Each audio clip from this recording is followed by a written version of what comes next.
Today's question comes from Claire Coates, and she says, my question is, how do I stop the constant flow of thoughts in my head?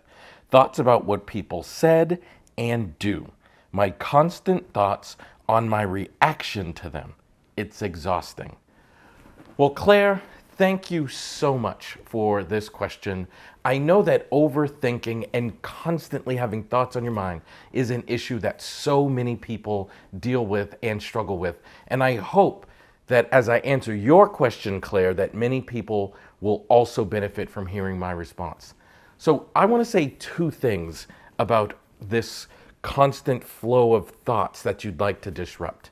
Number one, the best way to intentionally disrupt your thoughts are to take control of your brain. And here's the thing, your brain can be something you control. You can actually think about things that you enjoy. And I'm going to use myself as an example to tell you exactly what I mean by this. When I was a child, I really did struggle with a lot of depression and anxiety that was associated with the way my father was treating me and some of the horrible, awful things he was doing and saying. And I had a very difficult time sleeping as a child because I would lay in bed and replay the harsh treatment and the harsh words. And it was exhausting, Claire. I know exactly what you're saying. And it was painful and it was harmful. But then when I got to college, this problem followed me. Like when I got to college, I was still struggling with this and I still had a hard time sleeping. I would lay in bed, unable to sleep and unable to control my thoughts and unable to stop the flow of constant negative thinking that was going on in my head. And then I developed the ability to control my thoughts. And what I first started doing was you actually can start thinking about things that you enjoy. You actually can, on purpose, think about positive things and it disrupts that negative pattern. So for me, when I was 12 years old, I was playing baseball, and I would describe 12 years old as the year I got good at playing baseball.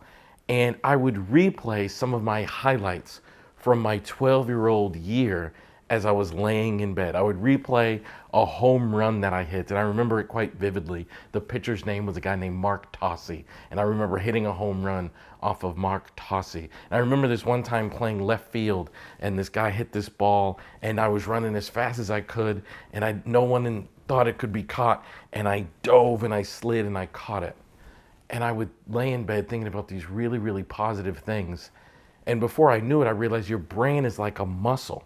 The more you start teaching it how to think positively, and the more you start teaching it how to focus on positive things, the easier it becomes for your brain. So the first thing I want to do is tell you, it's not necessarily about stopping thinking negatively, it's about intentionally thinking about positive things.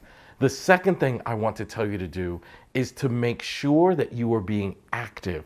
Make sure that you are being active and creating new memories. Now, the reason being active is so important is because getting energy moving in your body and taking deep breaths is actually quite healing and quite cleansing. And the reason you need to take action and create new memories to constantly give your brain more positive things to focus on.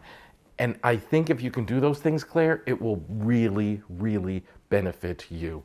So I want to thank you for sending in that question. I'm having a lot of fun doing this Real Talk series, and I can't do it without your question. So thank you so much, Claire, for sending that question. And if anybody out there wants me to answer their question, please send me a question. You can do that by commenting below on this video. You can send me an email. You can even text me. My phone number is 972-426-2640, and I cannot wait to make a video for you.